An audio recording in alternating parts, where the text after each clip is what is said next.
Okay. Well, hi, everyone, wherever in the world you're joining us from. Thanks very much for joining us for another edition of the CSAE Development Economics Webinar. We've got 32 participants with us at the moment, and very pleased to have Saad Gulzar joining us. Saad is an assistant professor of political science at Stanford University. He will be speaking today on the question of, does political affirmative action work and for whom? Just to remind you of the way that we'll run the seminar, we'll start in about 1 minute. Saad's going to speak for about 40 or 45 minutes. Please do think of questions during that time. And if you have a question, you can either type it in the Q&A or you can just use the raise your hand functionality. And then Saad's going to stop whenever suits and ask for questions, and we'll call for questions at that point. We're going to have about 10 or 15 minutes of questions at the very end, just to wrap up. Nothing more from me. Over to you, Saad, and thank you again for joining us for this seminar. Thank you for having me. I'm really excited to present some joint work with Nick Haas and Ben Pasquale. Let me see if I can full screen this.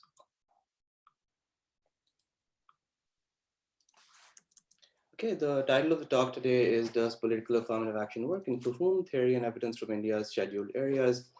And as I said, this is joint work with Nick Haas and Ben Pasquale. Okay, so just to sort of start motivating the talk a little bit, we know that a lot of governments around the world implement these large pro-poor development programs. We've seen examples of this in the literature. There are a lot of papers that study, for example, the Progressa program. There are some papers that study the SNAP program in the US, fewer papers that study the Benazir Income Support Program in Pakistan. The focus of today's paper is going to be the National Rural Employment Guarantee Scheme, which is the world's largest employment scheme, guarantees 100 days of minimum wage employment to every citizen in India. But concurrently with these programs, the government also has a lot of political affirmative action in the political domain, particularly in India. But this is not common to India. More than 100 countries across the globe have adopted some form of electoral quotas. And the point we want to make in this paper is that both of these strategies or sets of programs are targeting the same groups in society. The idea is that both of these groups are going to improve the lives of the most marginalized, either by providing them economic gains or by giving them more political power. So this paper really sort of talks about how the two broadly interact, and we ask if electoral quotas improve or hinder development, particularly through the implementation of government welfare programs. But then we also go a step further and question if the benefits or costs of these quotas are distributed evenly across society. What should we expect for gains on the extensive margin and so on. And I'm going to be a lot more clearer about specific questions we answer, but these are sort of the broader questions that motivate this talk. Okay.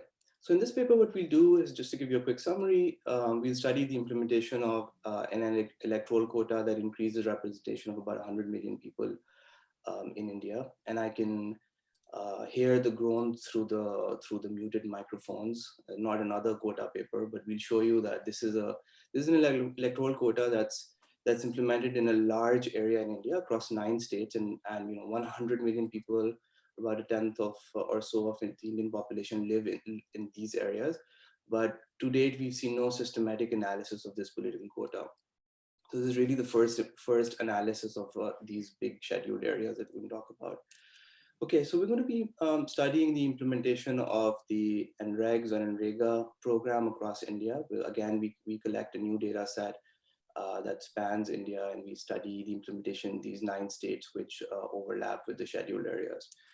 What I'm going to show you today is that the quotas bring large improvements in work under the NREGA program for the targeted minority, in this case, the scheduled tribes.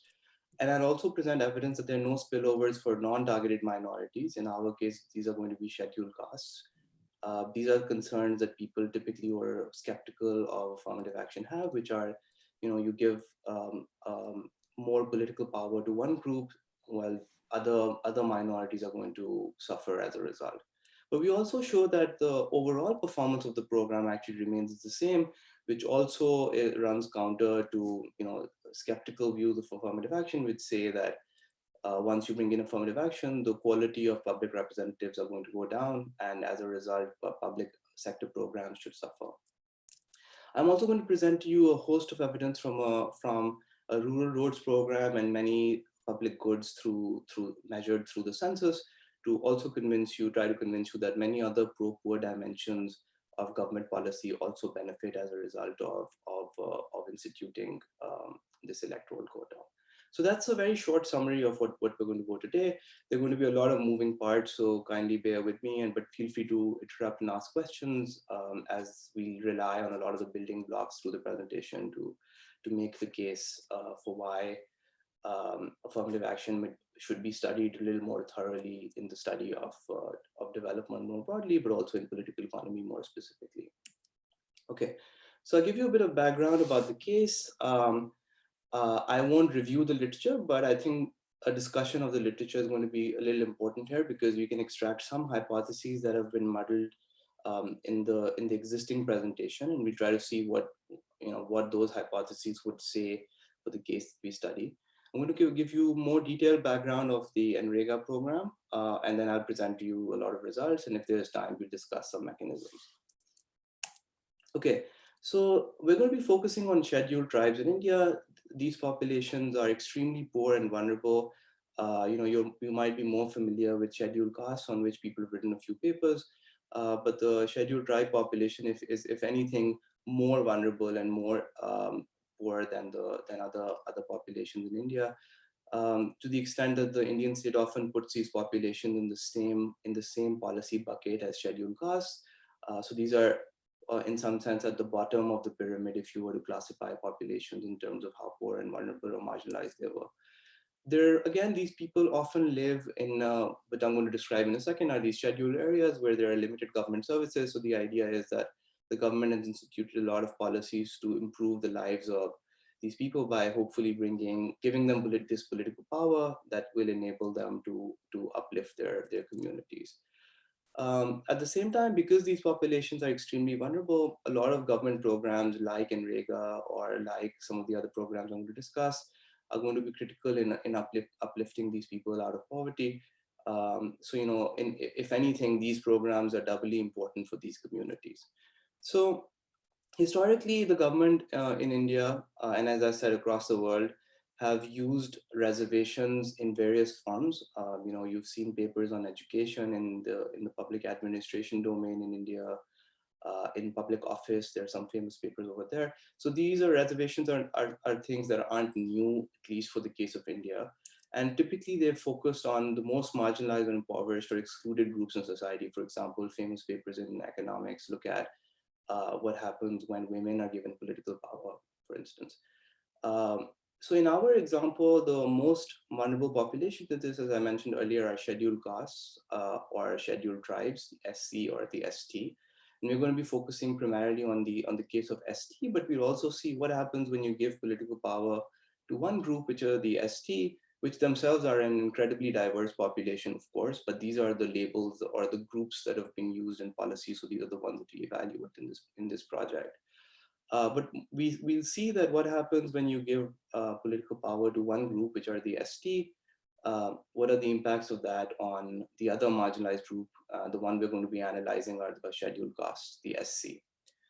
Okay, so we're not the first ones, as I said, to study electoral reservations or political quotas. There's a lot of work on these already. But what's different in our case is that while previous work looks at rotating quotas that alter in every subsequent election, we're going to be looking at these electoral quotas that are that exist in perpetuity. So these are quotas that were instituted and they're going to stay there forever. So one criticism that existing work has sort of talked about is that the rotating nature of these quotas often reduce their efficacy because politicians who are elected have a shorter time horizon, so they don't really have time to dig in and really work for long-term upliftment of their communities. So we're going to see what happens, in this case where there is a quota which is instituted and under the constitution, it cannot be removed from these areas. So it stays forever. Okay, so that's what makes it distinctive from existing quotas that rotate in every electoral cycle. Okay, as I said, we're going to be looking at scheduled areas in India. These are areas that exist across 9 states in the center with 100 million people. I'll show you a map in a second.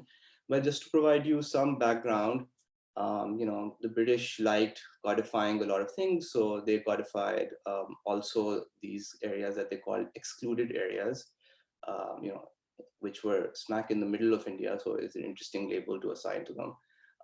But these areas are called excluded areas for tribal population, and these were codified in 1872.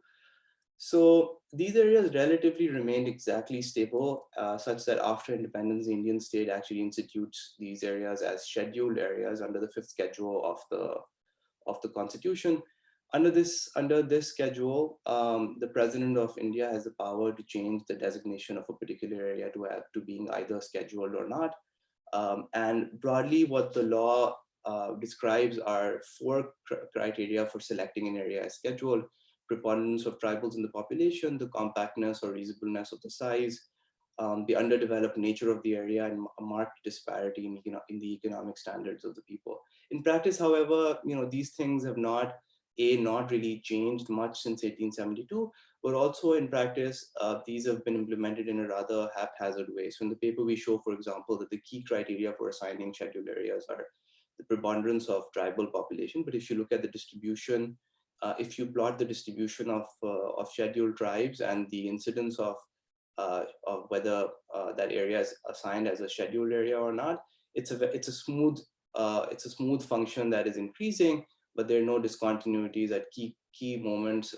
For example, 50% threshold. So when when ST become a plurality. So there are no real changes in whether an area becomes ST or not based on, let's say, the key criteria of ST being the preponderant population in the area.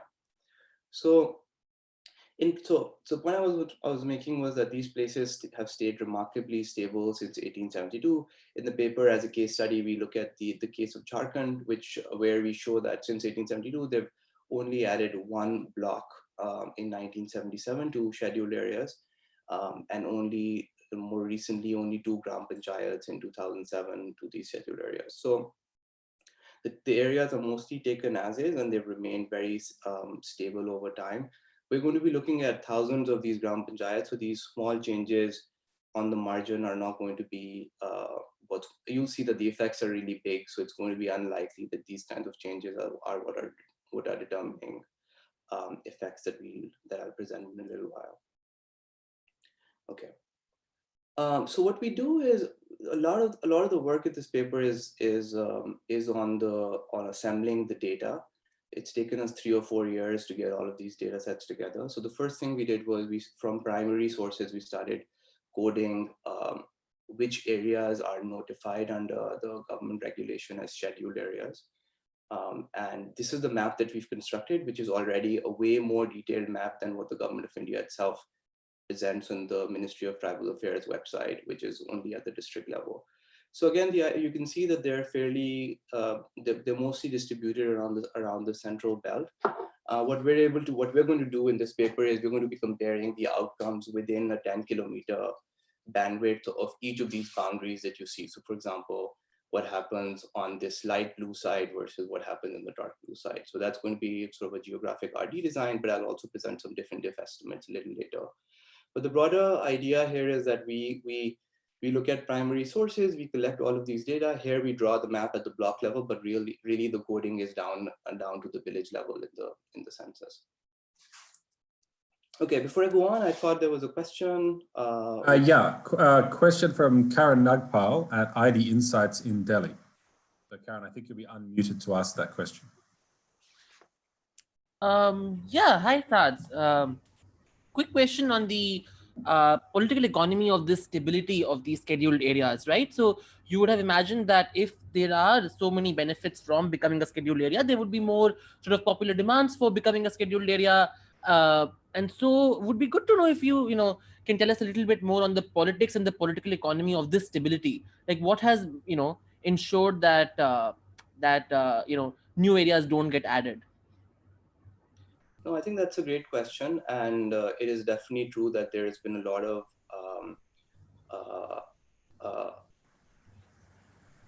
rights movements with respect to rights for scheduled tribes across India. For example, there's a big forest there's a big movement that, that tries to give rights of forest produce to these scheduled tribes. But in practice, what we've seen, I think, is that what the main way for the state to encounter this is, for example, the state of Jharkhand to some extent is created as a result of, giving more power to tribes in their own government. But in terms of actual implementation on the ground, they've tended to use existing classifications of, let's say, XGP lands in a scheduled area or not. And one reason for that is that the state already has to rely on the existing administrative infrastructure to make those classifications. So when I'm going to talk about the geographic ID as the identification strategy, really what you should think about is that in physical space, a lot of these things are moving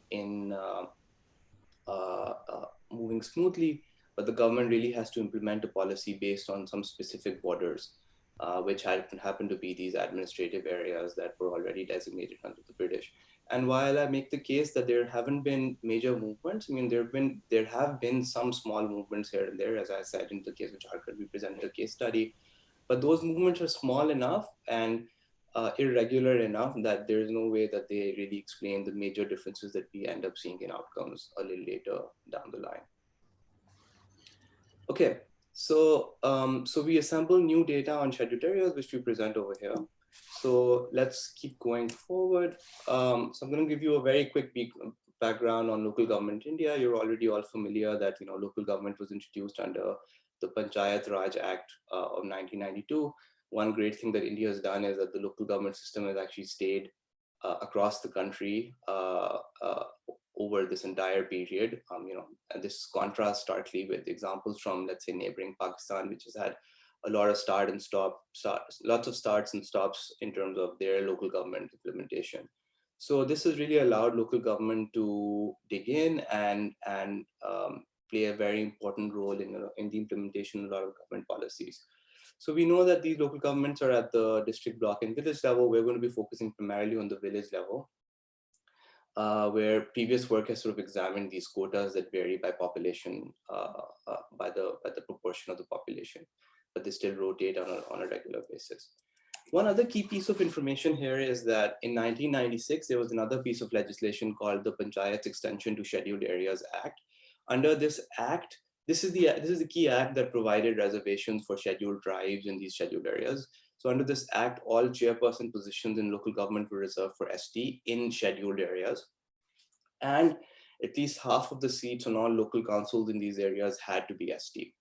Okay, this PESA Act was implemented, was rolled out slowly over time between 2000 and 2010 across states.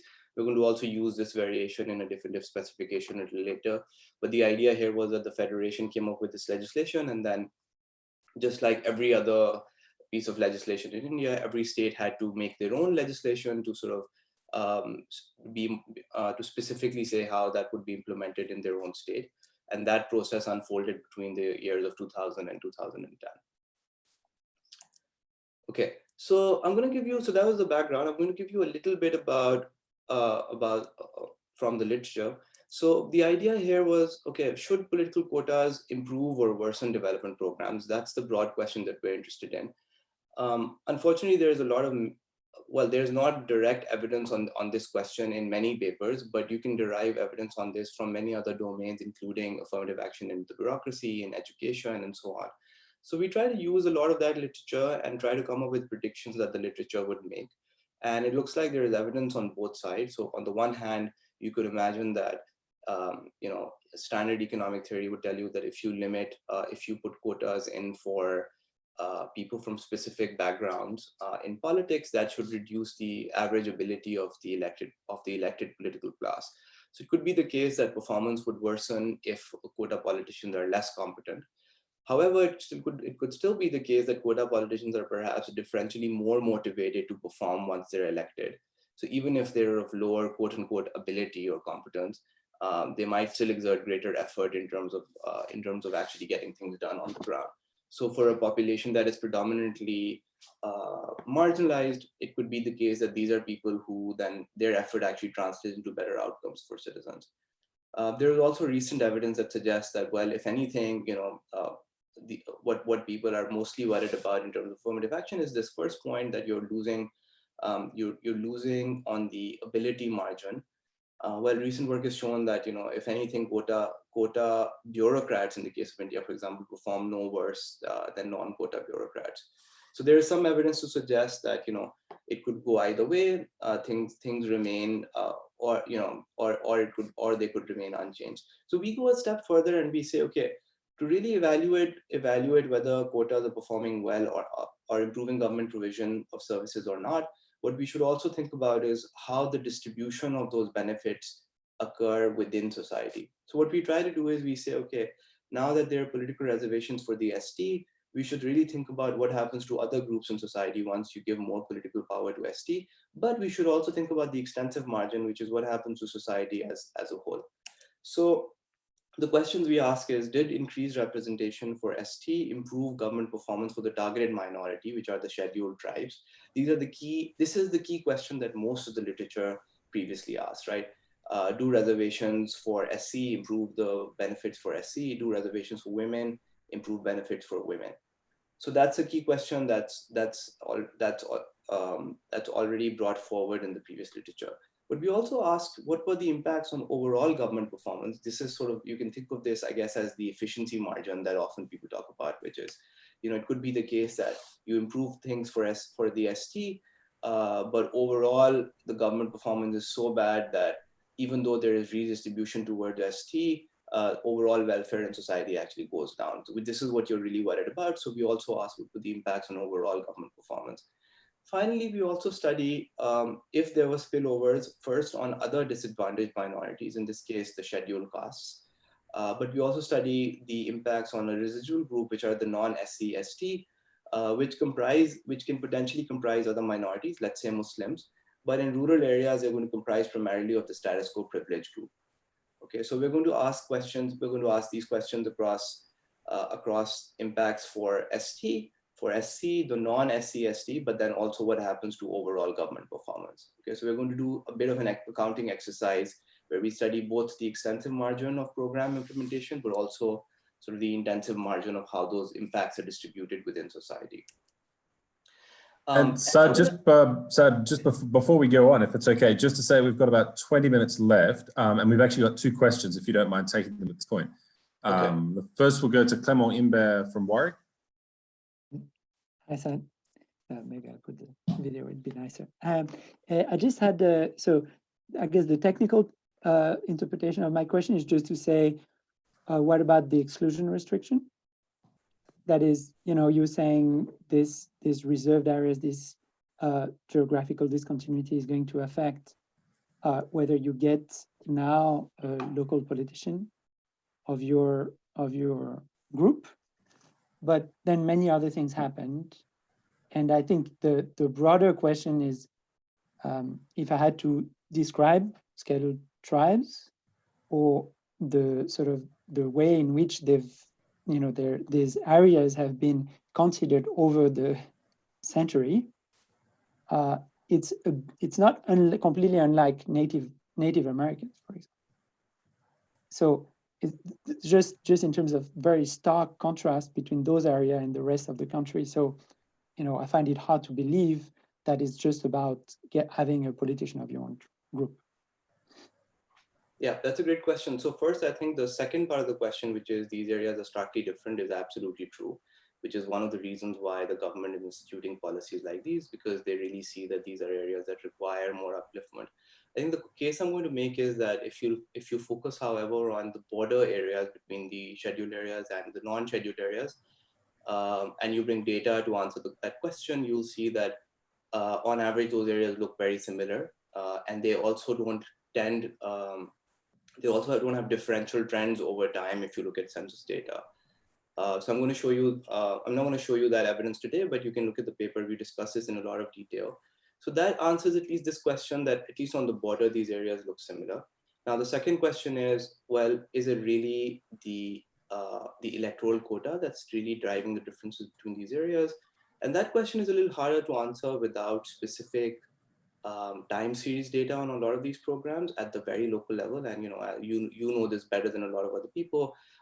even though India is an extreme outlier in terms of the kinds of data that are available, you still need at the village level data, some kind of a panel to really answer this question. So thankfully, there's been this new SHRUG data set that I'm going to present some evidence from a little later in the presentation.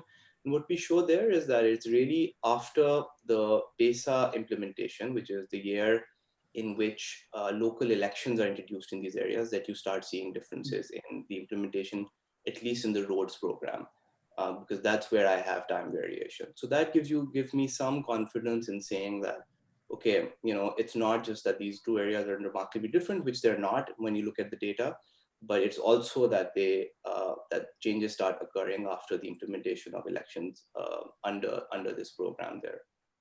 Thanks. I can take the second. I don't know if there was a second question. There is. It's Julien Le Bon from Oxford. Do you want to take that now, Julien? Yeah, I mean, hi, Saad. So just very quickly, so, and maybe there's something you're going to come to, but to what extent should we think of scheduled tribe as being a minority in those areas? Because if the government designed those areas as exclusive tribal area, we might think that actually it's not a minority. And so the effect of the quota might be quite different if we think of a place where the group is already a majority or the group is actually a minority in the area. Yeah, so I think you're right. I mean, as is often the case around the world, minorities are also put in specific areas. What's the word I'm looking for? Segregated? Yeah, they're also segregated into specific areas within communities, right? So that's going to be the same case here. The scheduled areas primarily have scheduled tribes because, of many historical reasons. But what I show a little later in the paper, we're probably not going to have time for this, but the quota has the biggest impact where ST were the minority to begin with. So places where you might expect that on the margin, the quota will have the most, will give them the most electoral power. Places where they were the majority or plurality to begin with had smaller impacts. Really the impacts of the quota come from places where they had less electoral power. Okay, I'm going to move now a little faster. I will skip the literature, the rest of the literature, but I will just summarize and say that in the broader literature, there are these three kinds of hypotheses. It was hard for us to draw these out because the literature doesn't really talk about the extensive and intensive margin very specifically and is very hand-wavy on a lot of these questions. But broadly speaking, there are three interesting hypotheses that we extracted from the literature. One was that there is a solidarity hypothesis. If you give reservations for the targeted minority, the ST, well, that should, because of solidarity, improve outcomes for other minorities like SC. There is the crowding out hypothesis, which talks about, well, if you put reservations for one minority, the other ones will suffer. And then there is this quote unquote performance hypothesis, which really talks about only what happens to the targeted minority, but it's unclear what happens to the remaining minorities. But at the very least, what this hypothesis says is that the overall performance is not going to suffer for the program. So I'm going to come back and evaluate the results with this broad framework if there is time. Okay, so quickly summary of NREGS. The empirical challenge for us, as I said earlier, is you need a common outcome of interest for all populations that we're looking at. And you need that outcome to provide both sort of the size of the pie, but also how that pie is distributed across society. And the nice thing for NREGS or NREGA is that it provides these data both for the overall size of the pie, but also how the pie is distributed. So NREGA, as I'm sure many of you are familiar, is the world's largest employment program. It's rolled out between 2006 and 2008.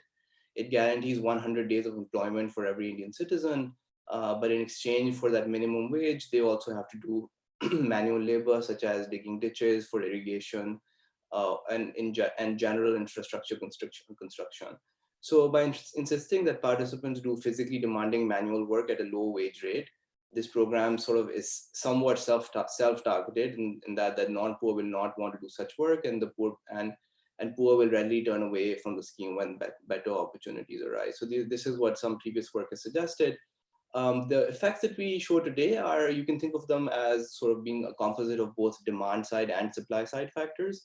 But previous work seems to suggest that it's really demand that's the binding constraint in terms of program implementation. The nice thing about NREGA is that it separates outcomes across these three variables that we're going to study. One is job cards, the second is the number of households that worked, and the third is the number of work days given up in a particular area.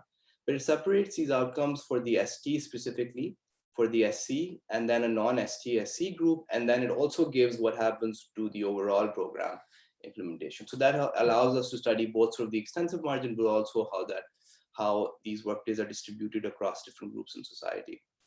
This is something that previous work hasn't really examined in great depth. Okay, so other important features of the program: local government has the capacity and discretion to alter the quality of the implementation. Local governments are an important vehicle for the implementation of not just this program, but many other programs in India. Funding for this program primarily comes from federal and state budgets, such that people have written that if politicians are not taking advantage to have this program delivered well, they're kind of leaving money on the table. So it really requires effort from the political class to make sure that the program happens in real life at the most local level. And again, as I said earlier, unmet demand is one of the key binding constraints in the implementation of this program. And people have said that that's really limiting the scheme's potential in improving outcomes at the very local level. Okay, again, we collect data for, these are data from 2013 for NREGS down at the Gram Panchayat level, which is a village cluster. Here we plotted at the block level, and you show that there's tremendous local variation in the implementation of the program itself. We're going to use these data to sort of start studying what happens to program implementation as a result of the political quota. Again, this, I mean, I present one slide, but these data took us 5 months to collect. So it's, yeah, there's no way I can do justice to the amount of work that went into collecting a lot of these data. So we're going to be using this high resolution rural urban geographic data set for India that Sam and Paul have released recently.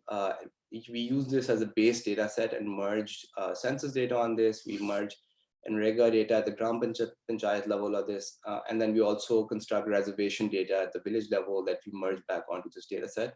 In total, we match about 79% of villages across India, which is on the higher end of match rates for these kinds of fuzzy matching algorithms. And we show that the unmatched villages are not systematically different, etc. We do all of that analysis in the 90-page appendix that we have in this paper.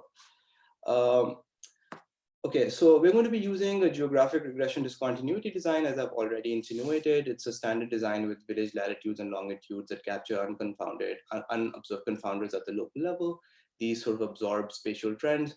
The bandwidth we focus on is 10 kilometers, which is on the lower end for all outcomes when you look at sort of bandwidth estimating algorithms.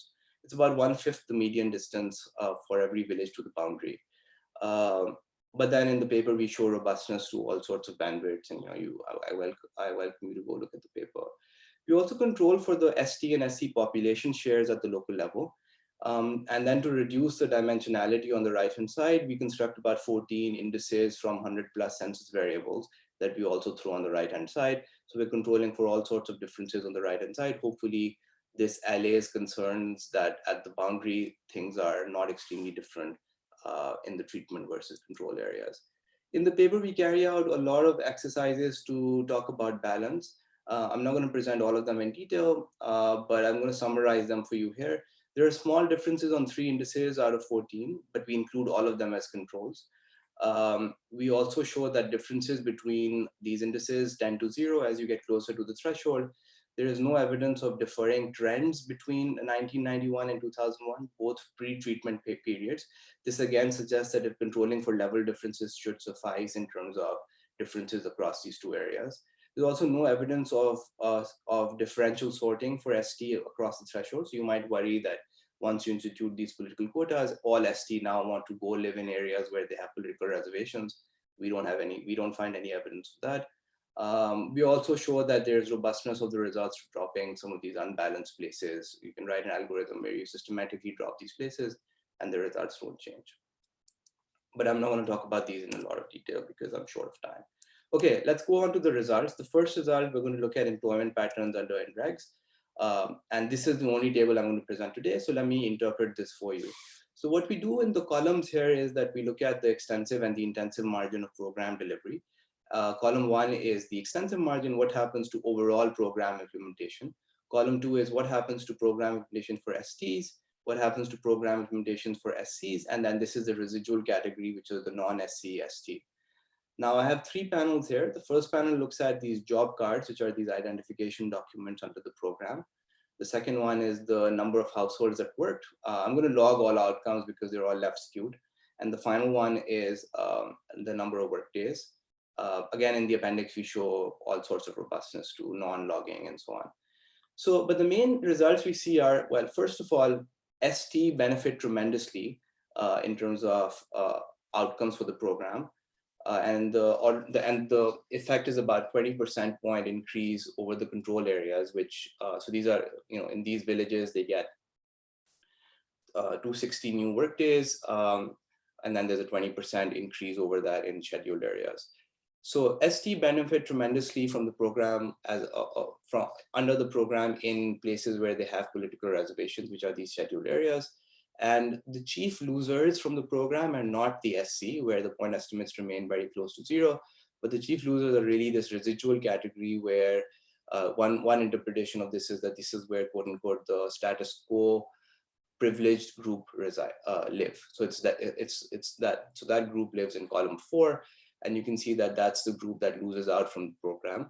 Importantly, critics of affirmative action would have you believe that when you elect a particular group under a reservation, the overall implementation of the program should suffer a lot, but we don't see any evidence of that in column 1, which is the extensive margin. So if anything, one interpretation of this is that ST politicians perform as well as non-ST politicians under the reservation versus not. So there's no real changes on the extensive margin.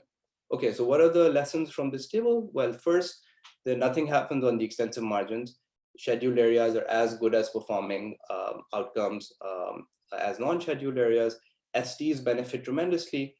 There's no real losses for the SC, which are the other minority, but the chief losers of political reservations are the status quo privilege, which is our interpretation of column 4. Okay, so these are only employment outcomes in NREGS under the NREGS program. The next question we ask is, well, is there evidence? There's a lot of robustness exercise in the appendix that I welcome you to go check out. The next question we ask is twofold. Well, what happens to overall employment? But one might also be interested in understanding employment patterns by gender. At the end of the day, NREGA, one other objective of NREGA is to also provide employment opportunities for women. So unfortunately, there's no direct way to test this because NREGS data do not decompose the outcomes by gender. But what we try to do here is we look at census outcomes instead from 2011. And again, I'm going to present to you 3 columns, and I'm going to decompose the total employment under the census between women and men. So column A provides the number of overall workers that are employed in a particular area. And then column B and panel B and panel C are going to decompose panel A into main workers and marginal workers. Main workers are people who are employed in the previous year more than 183 days of the year, so more than 6 months. The idea here is these are people who are they're employed for most of the year. And then what the census called marginal workers are people who are employed for less than 6 months of the year. So what we find, first of all, is that consistent with the NREGS outcomes, there's no impact on overall employment in scheduled areas. But there is some substitution from men to women in scheduled areas versus control areas. Women are employed more than men, and this effect is significantly different from one another. But if you look at the decomposition between main and marginal workers, it looks like women who are marginal workers are doing better than men. This is the difference between column 2 and column 3. But there's not a big difference between women who are main workers versus men who are main workers. So this is all indirect evidence, but how might one interpret this? One way is to say that it could be the case that scheduled areas are improving the prospects of ST, but it might be improving the prospect, particularly for ST women, who might be under this marginal worker category, who are the ones who benefit the most. Again, this is just our interpretation of this. In an ideal world, you truly have an intersectional data set where you also decompose the NREGA outcomes by men and women so that you can study this question more directly. but this is our best attempt at answering this question in the presence of the data that are available. Okay. And Saad, just about 5 more minutes, if that's right, and then we'll go to open questions. Perfect, yeah. Okay, so then we also, under the Shrug data set that I mentioned that has recently been released, also gives you outcomes for the Prime Minister's Village Road program. This is a program that was established in 2000 to collect rural villages to an all-weather road network in India. And as of 2001, which is a pre-treatment period for us, only half the villages were connected. So, the focus of this program was instructing and upgrading feeder roads into the program. As with NREGA, the funding for this program is not collected locally. It really comes from a federal budget. There's a formalized process of involving local communities in deliberation around this program. So we use data from 2011, which is about 10 years after the launch of the program, and we study do scheduled areas have improved road connectivity under this program. So what we find is in the first column, we replicate the GORD specification that I've been presenting to you so far. And we find that indeed scheduled areas have a greater likelihood of a road being present under this program. But then in columns 2 and 3, we also present a difference in differences specification, which looks at specifically the staggered rollout of the PMGSY election, which are the local elections that give these reservations in scheduled areas. And we find that there is a differential impact that arises in scheduled areas after the implementation of PMGSY. These specifications include your standard village and year fixed effects and so on. So you can also look at this more visually. These are residualized regressions from village fixed effects. And you can see that scheduled areas have lower road incidents before the implementation of PMGSY. But then after a few years after the implementation of PMGSY, the road incidence is actually increasing under the PMGSY program. Both the sanctioning of these roads and also the completion of these roads, which happened a little later from the sanctioning. So we also look at public goods in general from the census, and we find that that in general, local roads are improving. This is a completely different data set from the PMGSY program, but we also find evidence of local roads improving in these areas. And finally, there is evidence of other infrastructure locally improving as well. These are the infrastructure that we look at, looking at the literature, the kind of things that they say local government should be able to influence. And we find some evidence that is consistent with improvements in other public goods in these scheduled areas.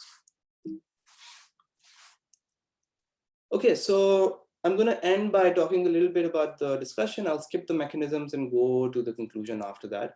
So I had presented these 3 hypotheses to you at the beginning. So how might we evaluate these hypotheses? Well, first of all, there's no real evidence for a solidarity hypothesis. It's not the case that if you give electoral quotas to ST, SC minorities actually benefit. We don't find any evidence of this. But we also don't find any evidence of a crowding out hypothesis if you interpret it to mean that improving the prospects for ST is going to reduce the prospects for SC.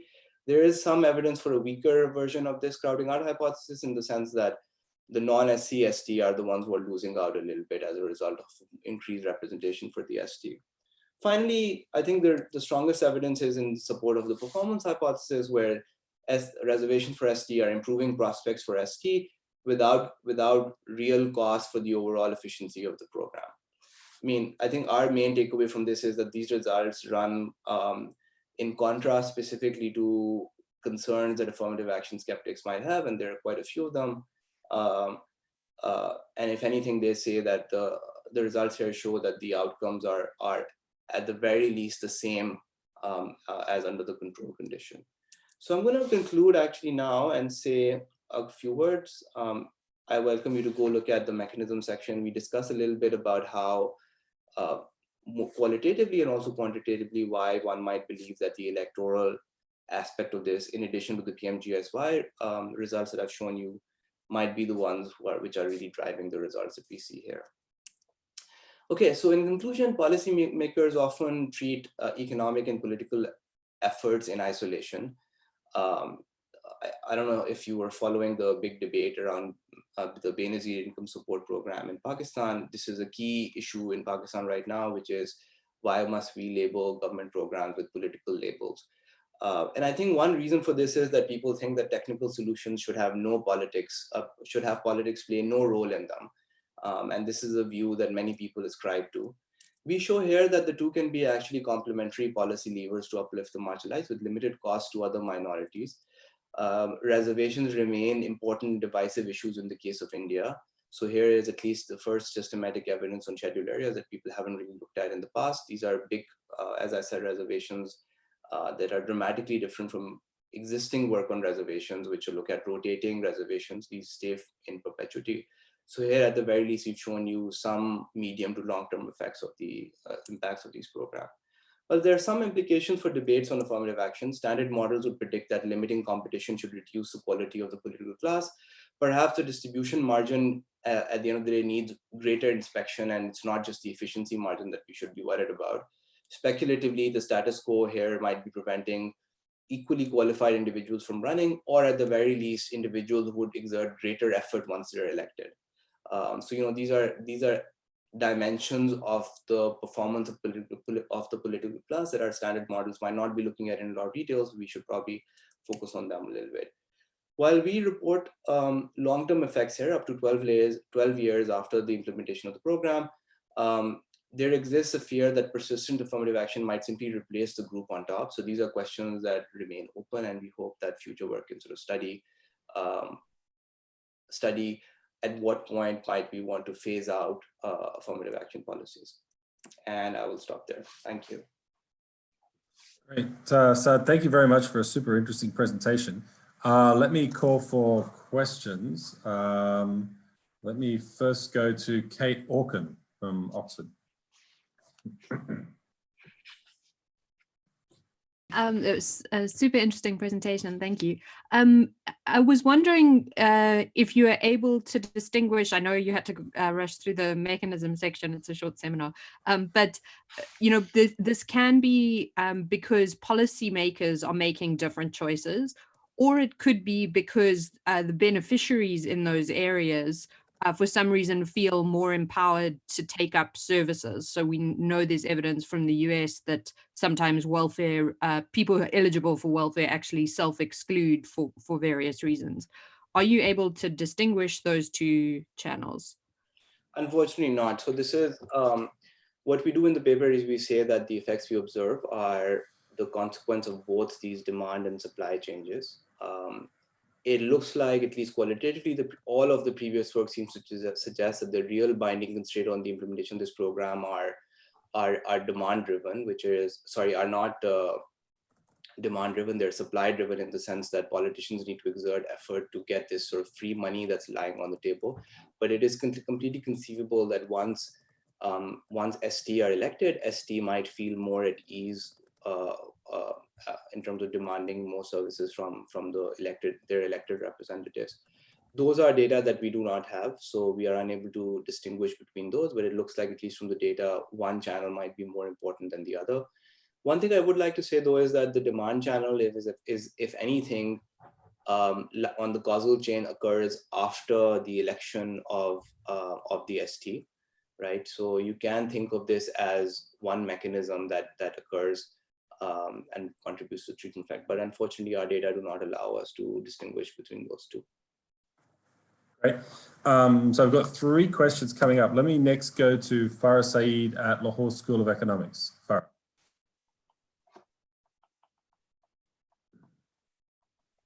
You might just have to unmute you. Hi, can you hear me now? Okay. Yeah. Thank you, Saad. This was very interesting. I have mostly clarification questions, and you might have already discussed this in your mechanism slides that we skipped over. But I was wondering if you can look at any of this by the degree of electoral participation in these areas, or perhaps if the crowding out effect, which I found really interesting, if that was different by the size of the budget allocation in these areas. Thank you. Thanks. Yeah, thanks, Farad. So I think the trade-off here is, like most previous studies which look at these kinds of questions, focus very specifically on, limited areas within India. Their sample sizes are usually 300 villages, 400 villages. So we made an effort to go really big, and in the effective sample, not the effective sample, the number of villages in our main regression, there are about 30,000 villages. Our data set has 300,000 villages. So the problem with going that big is that then you lose out on this margin of collecting more specific data on what is happening in these communities. We haven't been able to do that. So for example, what we would love to do is look at political selection dynamics. You know, is it really the case that putting in reservations for ST reduces the quality of the elected class in these areas? These are questions that we cannot answer with the data that we have, but these are important questions, I think, for future work. So thanks for pointing this out, but yeah, we are unfortunately not able to answer this. Thank you very much. So let's go to Julien next, followed by Clement. Thanks. Thanks, Saad. It was really interesting. I just have a quick question. So you haven't showed us, but you told us that it's kind of like there's pretty good balance across the borders for those two types of areas. But if I understand the kind of context properly, there's still one thing that differs quite a bit. It is on one side, you still have the regular quotas, Indian quotas, and on the other side, you only have those scheduled tribe quotas. And so basically, if I understand correctly, about a third of your villages that are in your control group have quotas for scheduled caste on the other side of the border, right? And so I'm just wondering whether can you take that into account when you try to kind of assess how much the quotas work on the scheduled tribe quota side of the border? Because if you say let's say there's no difference between how well they perform for scheduled caste, but the scheduled caste on the other side of the border are held by the quotas, then ultimately the quotas you're going to look at are still benefiting the scheduled caste. And so I'm just wondering whether there's a way you can try to kind of play around with your sample on the other side of the border, given that you have so much data, to try to tease out what's the true effect of the quota net of the quotas that are imposed on the other side of the border as well. And I mean, I don't know if that's very clear, but that's what I had in mind. No, that's a great question. So you are absolutely right. In the control condition, quotas are occurring as per our common understanding from other papers. So there's still these rotating quotas that are happening. I think, again, the problem is very similar to the previous answers, unfortunately, which is all of those papers focus on some small areas because they have to manually go and collect reservation status for all of these areas, which is not possible for us to do across. I mean, it is possible to do it, but the question is, if you want to do it across these 9 states where we collect at the village level reservation status. So I think one way to interpret this is, you're absolutely right, which is that on the control condition, SC might be on average better off versus a pure control where you have no reservations whatsoever. So to the extent that we find no differences in SC, you could then also interpret this as having positive spillovers on the SC with the ST quota. But yeah, those are counterfactual that we are unable to estimate with the data that we have. What would be ideal is if we knew which third of the villages in the control condition had SC reservation, when we don't really have any evidence, we don't really have any data on that. What we do, however, is that we look at, and I guess this answers Farah's question a little bit, also in the mechanism section, we look at what happens when the ST areas overlap with this MLA level ST reservation, which are sort of these higher level state legislators. And we find that both the ST reservations at the state level and at the local level independently improve prospects for the ST. But when they overlap with one another, the sum is actually less than the parts itself. So it looks like there is some when there are 2 politicians who belong to ST at different levels of government, the actual implementation of the program is less than what would have happened had they been independently working. Which also suggests to you that there might be some credit claiming issues, for example, or there could be free riding across the different levels for the ST and so on. But those are the kinds of questions that we can answer, but we unfortunately, again, don't have real exact data on reservation status in the control condition. Thanks, Saad. And let's take, just for one more minute, let's quickly go to Clement for a last question. I mean, that's directly related to what you just talked about. I think you have a pretty good proxy for whether the places across the border are reserved for SC. It's the SC population itself, right? Because these reservations are not rotating that much, and they're directly related to how much SC population there is. And that's where I wanted to push back also, now that I've looked at the appendix, so the with non-log outcomes, you actually do get negative effects on the SC's outcomes. And that just suggests to you that there's wide heterogeneity, and this heterogeneity is directly due to the fact that there are few of those places that are close to reserved areas reserved for ST, where there actually are SC populations. And from experience in Bihar and Jharkhand, that's, those populations tend to be geographically separate. So I think there is directly something you can look at, and something I think you would have to explain. Maybe the referees didn't ask you to do it, but there's like huge heterogeneity, and you have a very large share of the sample for which you have negative effects on SC, and that those might be driven by places where they actually are SC populations. So I'd be worried by. That's an interesting idea. Let me write you separately to figure out how to actually proxy for that. At the very least, in the current regressions, we have SC shares and ST shares in all the regressions, both from the 1991 census and the 2001 census. Those should proxy to some extent for this discrepancy that you're mentioning. But I would be curious to sort of see how I can proxy for an SC reservation at the local level with the SC population, especially with the rotating quota. So I'll write you an email, and then we can maybe talk about it there. Great, thank you so much.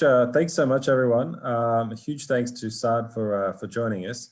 As always, please keep your eyes on the CSAE Twitter feed for news about next week's seminar. I can tell you now it's going to be at the same time, which is a 4 p.m. start next Wednesday, and we're hosting Zaki Wahaj from the University of Kent, but more on that on the Twitter feed. Thanks everyone for joining us. Have a great week. Talk to you later. Thank you. Bye. Thank you, everyone.